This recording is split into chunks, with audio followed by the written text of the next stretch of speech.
さてさてさてさて、ペン好きの方もゲームの更新かと思ってきた方もこんばんは。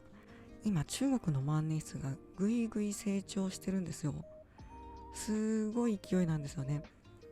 知ってる人は知ってると思うんですけど、中国の万年筆も海外からの OEM とかで工場バンバンあるんですよ。インドもそうなんですけど、万年筆界隈にいた時は金ペンばっかりだったんですけど、鉄ペンに関して全然私知識ないので、調べてたらドハマりしましたね。なので情報を共有していきたいと思います。これは1月27日に頼んで、1月の30日ほぼ9日間で到着した感じで、結構早く発送してくれましたね。追跡もついて送料もかなり中国のお買い物安いので、買い物しやすかったですね。中国の万年筆はちなみに au 以来だから初めてではないんですけど、その時は金ペンだったので、今回のシリーズは全て鉄ペンでやっていきます。私が飽きるまでやっていきます。これです。ペン BBS というブランドの中国の万年筆になりますね。型番がペン BBS380 ですね。で、金額が多分これ転売屋ですね。6154円なんですけど、本当は3800円です。本体は。なので、これ読み方わかんないんだよな。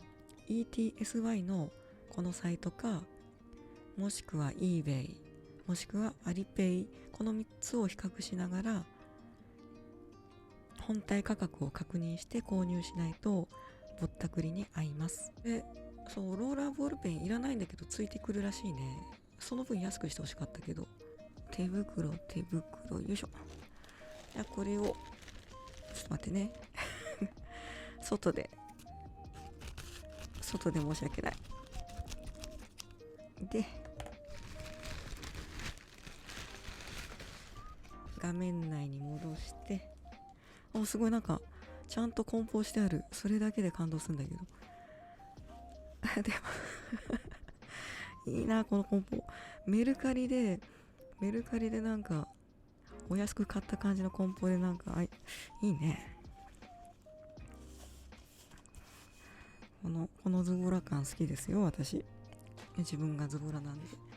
で、ペン BBS。結構立派な箱に入ってんな。3800円にしては。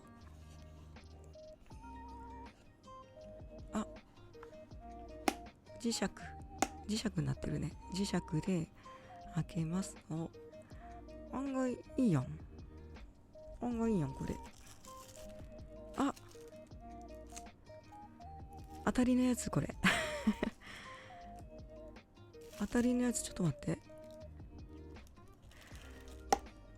もうスカスカに軽いと思ったんだけど、あれアルミじゃなかったっけ？八角形のシェイプで、アロイって書いてあるから、合金か。アルミニウム合金ですね。どうりで重いんだ。買った満足感あるタイプのやつですね。ちょっと一発目にしたら豪華だったな。中国の万年筆で3800円は高い方です。高価格帯です。もちろん鉄ペンですけどね。ちょっと待って、嫌な予感がする。嫌な予感がないね。ローラーボールペンないね。これがあれですよ。期待通りの開封。めっちゃよくできてんじゃん。何これ。これね、多分スマホで撮ってるからあれなんですけど、動画で見るより実物の方がいいですね。カベコに感動を覚える人は覚えるタイプだと思う。で、これ万年筆好きだったら既視感ありますよね。これ完全に中山ネイスの十角パクってるんですよ。まあね、プラチナが上海の方に工場あって、なんかいろいろつながってたりするんで、いい感じでクリップが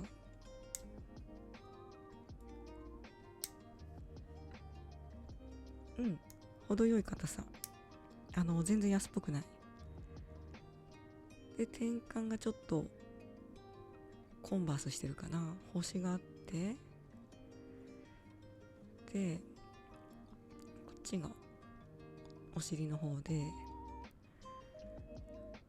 これ持った感じ、完全中屋やん。これ中屋ですね。じゃあちょっと開けてみましょうか。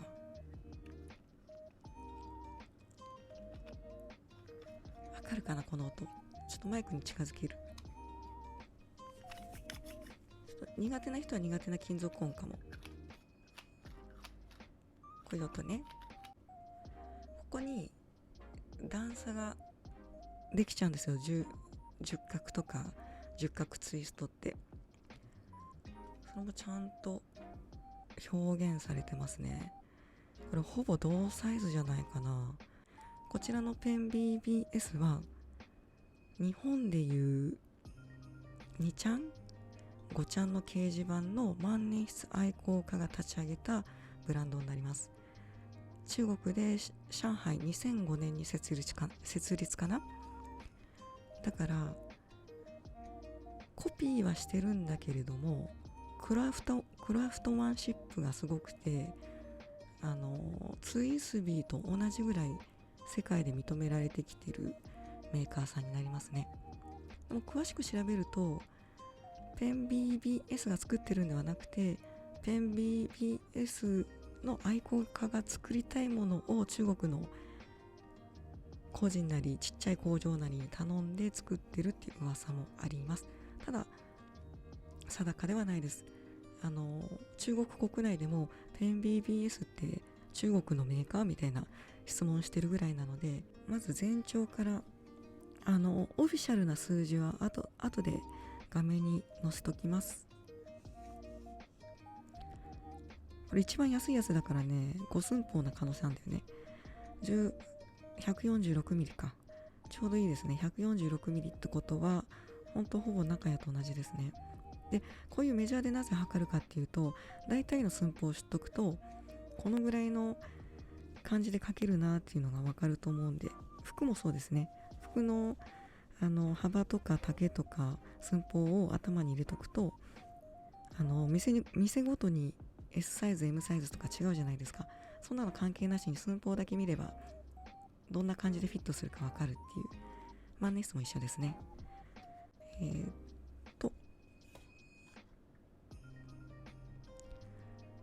だいたい150。ごめんなさい。紹介ですね。これは中屋の十角ツイストの壁なんだっけ、壁ダメか。ため塗りですね。はい。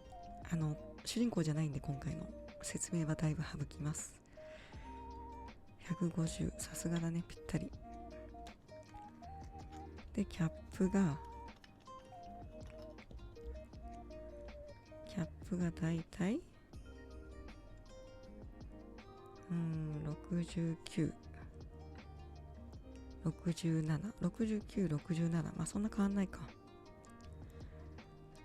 で、グリップ部が、中屋のグリップ部がだいたい27。これもだいたい27だ。この辺一緒じゃないかな。81でしょ。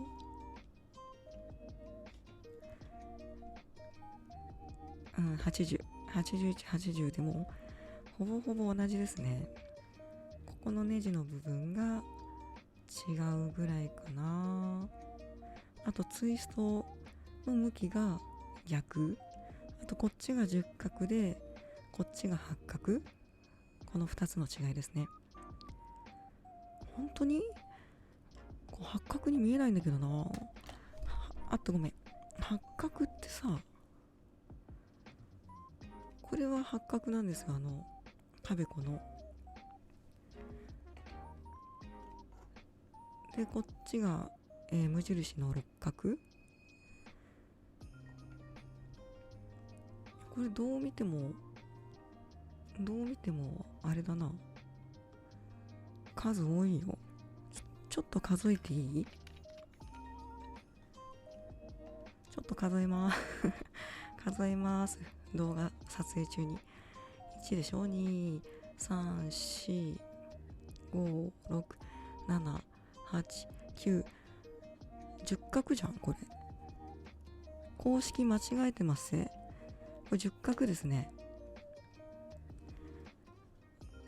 8画って書いてあるんですけど、どのサイトでも8画って書いてるんですけど、これ完全10画です。新発見。つまり中屋と全く同じ形状ってことですね。いやでも嬉しいよ。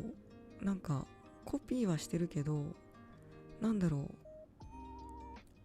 一品じゃないとコピーしないんですよ、中国の万年筆って。2種類あって、モンブランの偽物をモンブランと見せかけてボロ儲けするために売るコピー品と、もう一つは世界的に認められた万年筆をとことん真似していって技術を向上していくっていう、この2タイプに分かれると思うんですけど、こっちですね。真似してなんかこれから作ってくる気がしますね。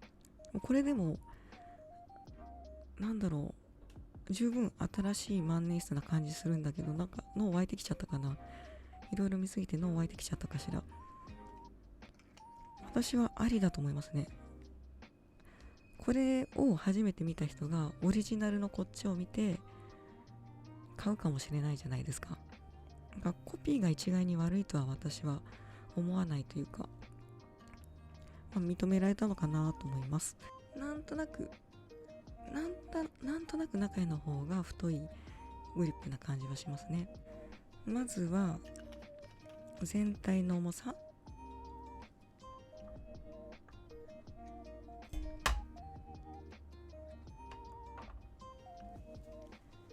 36、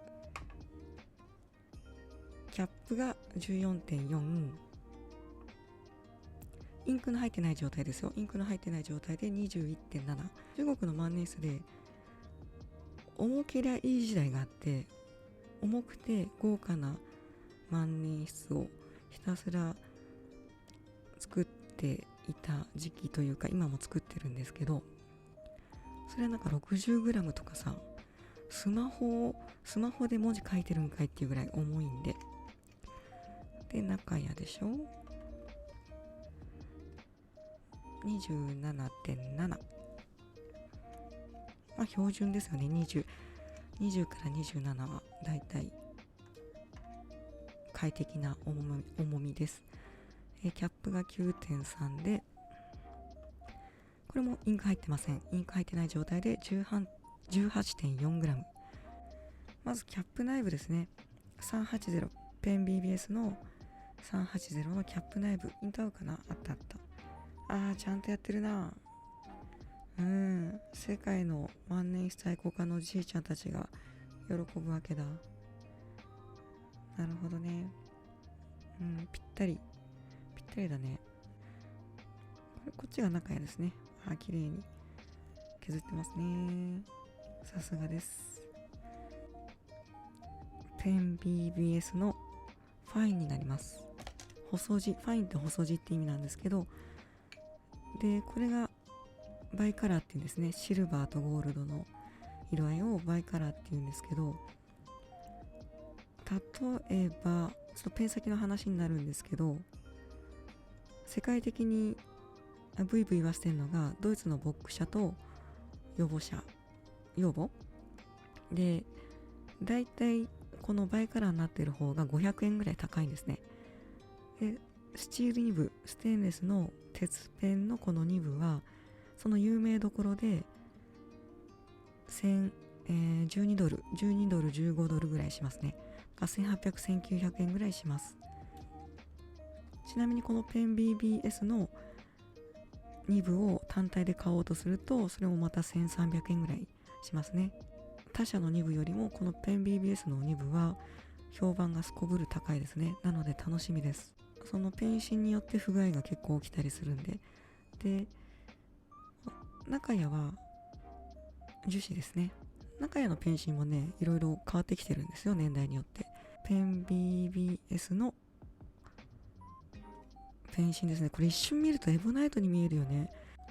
エボナイトじゃなくて樹脂ですね。こんだけ色味違うし、めちゃめちゃエボナイトに似せてるんですけど、樹脂は優位性があるんですけど、万年筆好きとしてはエボナイト芯って結構心つかまれちゃう部分です。この加工、ネジネジのところの加工もコピー品とかさ、劣悪だったんだけども全然綺麗だよね。すごい密で綺麗にやったの。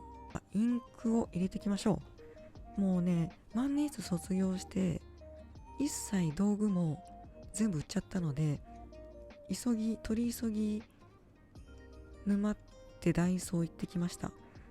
でかくないこれ。20ml いらないしね。そっか、さっきこっち内側見てなかったね。ちゃんとアダプターが飛び出てますね。これがこうつながってきてるわけなんですよ。この主軸の中に後でまた説明しますけど、ハウジングとこのペンシンフィードっていうんですけど、それをセッティングして主軸にスポッてはめてるんですけど、多分言ってることわかんないと思うんで、時間あったら最後の方に動画つけます。あとここはめるときにカートリッジとかでどうしても缶切りみたいにこう回したくなる人いるみたいなんですけど、まっすぐですよ。まっすぐこう突き刺すだけ。グリグリしちゃダメですよ。グリグリしないで、もうピシッと1回で決める。シリンダー、ダイソーのさっき言ってた、こんないらないんだけどって言ってたこのシリンダーで入れてきます。でかいなでかいな。でも Amazon で買うと600円ぐらいするんだもん。ダイソーだと100円でしょ。その500円の差で1本中国の万年筆買えるから節約していきます。多分沼るんで、これから100円200円を節約しながら皆さんに共有できたらと思います。さて多分この手袋もどんどん汚れていくんですけど、もう汚れたまま進行します。多分1、2ミリでいいんだよな。インク入ってんのわかるかな。このぐらいでいいかな。試し書き程度で、まだそんな本格的に使わないんで。そしたらこの穴の中にこのシリンダーのインクを入れていくと。見えるかな。ほら、だからこんないらないって言ったじゃんこんないらないって言ったじゃん。跳ねまくってるじゃん。宿命です。手は汚れるもんです。で、これが例のボタ落ちっていう現象です。ボタボタ落ちるの。これがエボナイト芯だと起きやすい。樹脂製に変わることで改善されたってことですね。コンバータを挿して戻ってきました。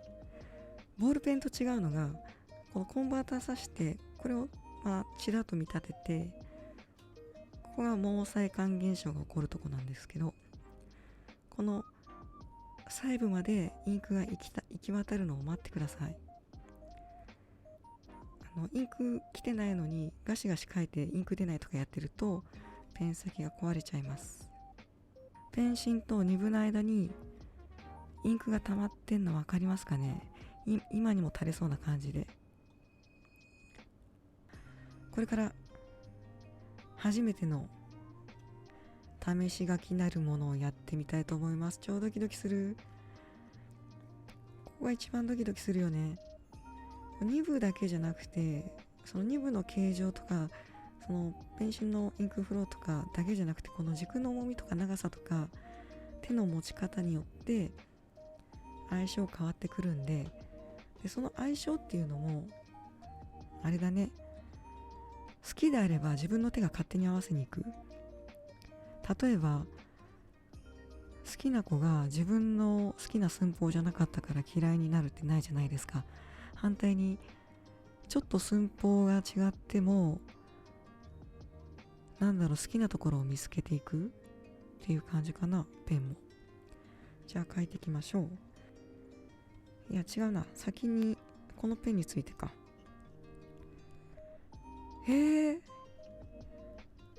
やばい。これね、ツイスビーの F 超えてる。すごいすごい。期待以上。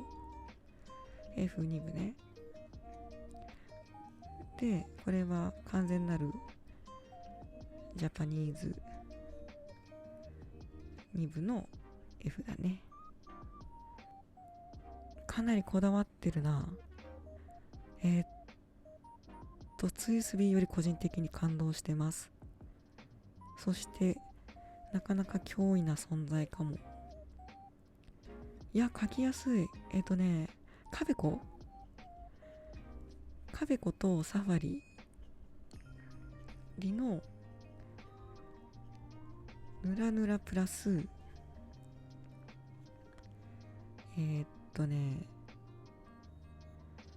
なんだろ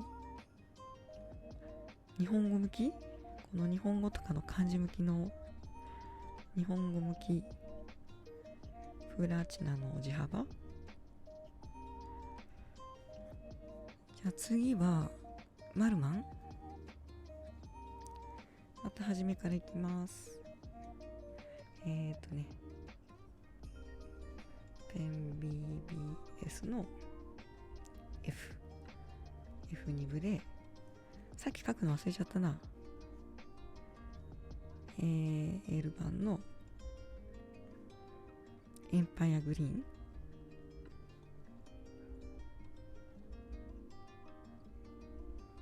で、これがペンで、こちらがインクで、これは完全なる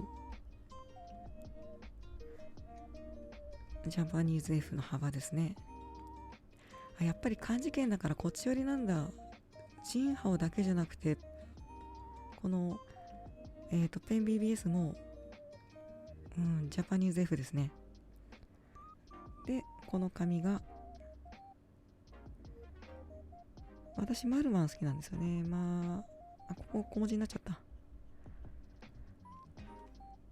このパッケージに書いてある漢字をそのままパクります。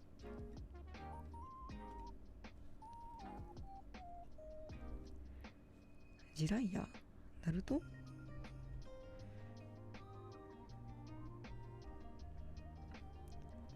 っとごめん、下手で。カメラ越しにね書いてるからって言い訳していいですか。どうしよっかな。上海なんとかなんとか。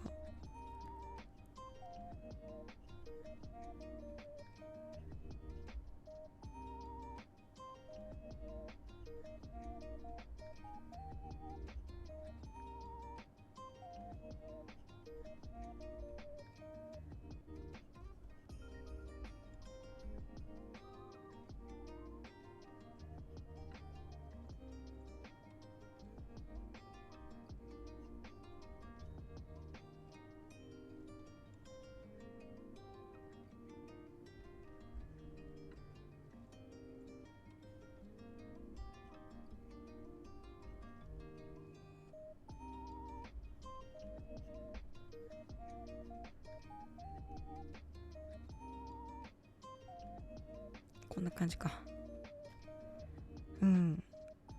完全日本向きだね。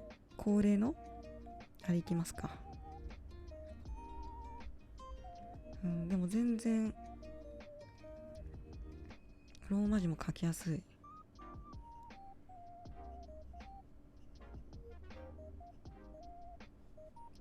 めちゃくちゃ書きやすい。控えめに言ってめちゃくちゃ書きやすい。うるさい？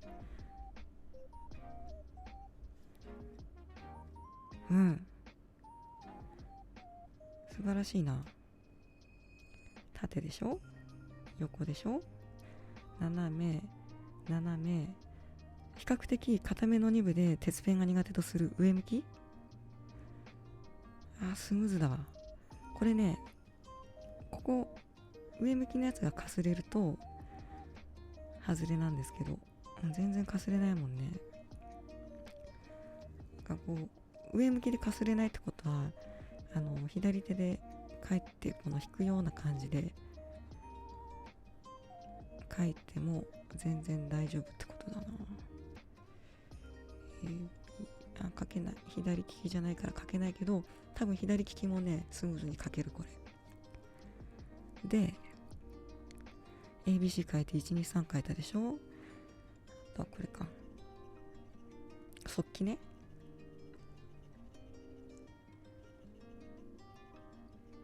細いんだけど、この細さでよくスムーズに出せるよね。しかもこの鉄ペンでさ。でこの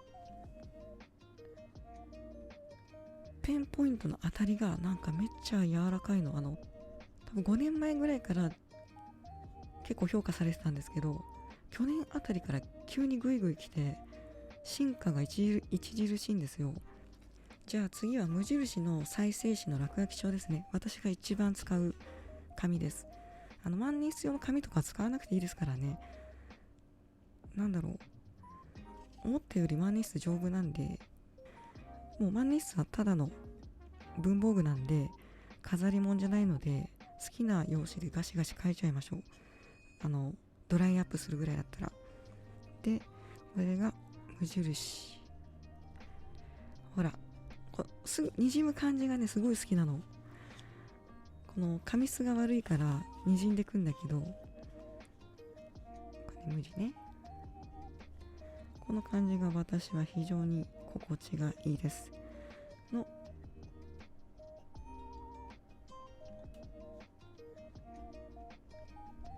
落書き帳多分80円ぐらい。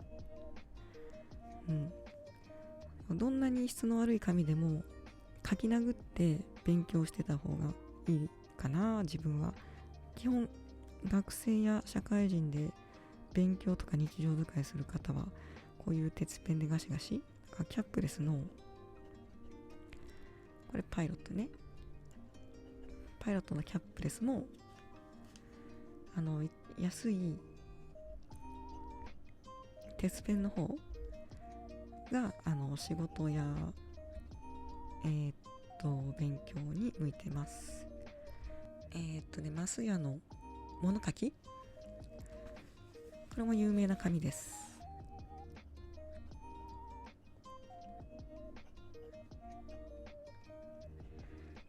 吸い込みが良すぎてちょっとニブが書いた感じがエクストラファインぐらいになるな感じね。感覚、この紙が良すぎてすごい細くなるの。私はにじむ感じが好きだからわざと質の悪い紙使うんですけど。でこれがビッグカメラの一番安いコピー用紙です。もうどんな紙でもいいから乾かないように日々書いてパートナーにしちゃうっていうのが故障しない一番のいい方法ではないでしょうか。ビッグカメラの一番安いコピー紙。やっぱなんだろうな、書き味安い方が好きなんだよな。紙の場合カメラの設定上こっちに寄っちゃって申し訳ないんですけど、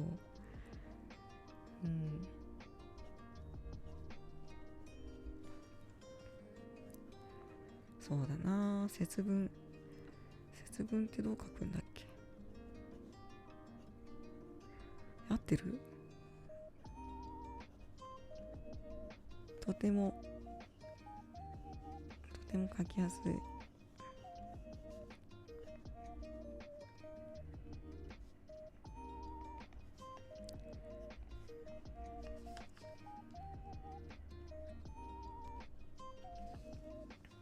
分解したのを見せます。こちらがキャップですね。でこちらが軸です。よくできてます。でこちら付属のコンバーターになります。で初心者さん分かりにくいかもしれないんですけど、これ1個のパーツのように見えて複数入ってます。この心臓部のペン芯ですね。フィードに2部そしてこの主軸、ハウジングと呼ばれるこのフィードと2部をセットで合わせているパーツがあるんですけど、この中に今から見せますね。で、ペン BBS のいいところは、ドイツのボック社のサイズ6、あとヨーボのサイズ6の互換性があることです。なので自分の好きなものに付け替えれます。2部だけ、ボック社の2部だけとか、海外のオンラインで簡単に買えるので、軸が気に入ってペン先が気に入らない場合はいろんなものに差し替え可能です。こういったことにあまり気を使わず自分でできちゃうっていうのが安価な万年筆のいいところだと思います。こうやってね、研究できるからね。で、ちなみにこれはダイソーでなんかさ、ビヨンビヨン伸ばして体鍛えましょうみたいなコーナーにあったのをこう切って万年筆用にしました。こういったのもなんかスマホのおまけのケース拭き、おまけの画面拭きかな、それからメガネの汚れ拭きみたいなのをこっちに回してます。そうね、全部ね、道具最初に言ったけど道具ないからね今。これであんまりギュッてやるとフィード折れちゃうんで、程よくそのうちコツつかめると思います。で、時計と反対回りに回します。